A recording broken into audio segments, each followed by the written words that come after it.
আসসালামু আলাইকুম। কেমন আছেন আপনারা? আশা করি সবাই আল্লাহর রহমতে ভালোই আছেন।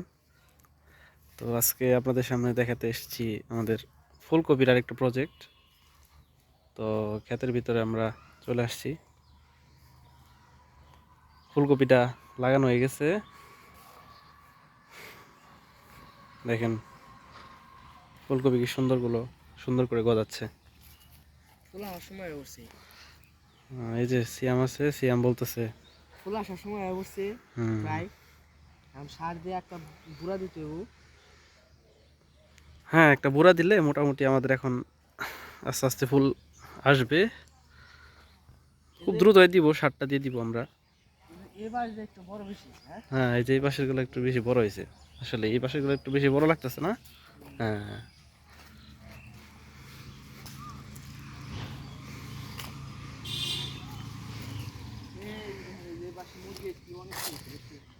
মুরগি আসলে মুরগির জন্য না, আমাদের আসলে খেতে আমরা এই যে মুরগি আসলে কি করে ফেলছে, পুরোটা খেয়ে ফেলছে। একটা দুইটা তিনটা চারটা পাঁচটা ছয়টা। হ্যাঁ, মুরগির জন্য আসলে কোনো শান্তি নাই বন্ধুরা। দেখেন এই যে পুরা মাথা খেয়ে ফেলছে। কি করি আসলে মুরগির জন্য, না কি যে করা যায়? এত সুন্দর করে বেড়া দিছি, তারপরও যে মুরগি এরকম অত্যাচার যদি করে, কি করব বলেন আপনারা?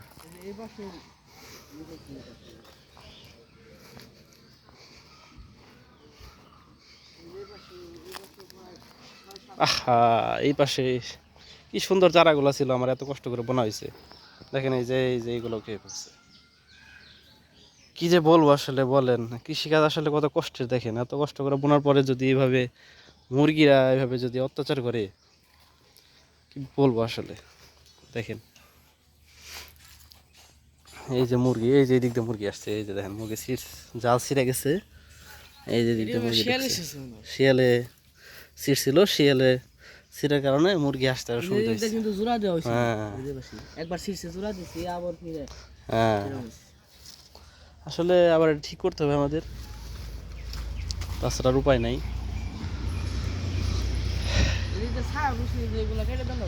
হ্যাঁ, এই যে গাছগুলো কেটে দিতে হইব। কলা গাছগুলো আছে, ছায়া হইলে তো সেখানে আসলে ফসল ভালো হয় না, আপনারা জানেন সবাই।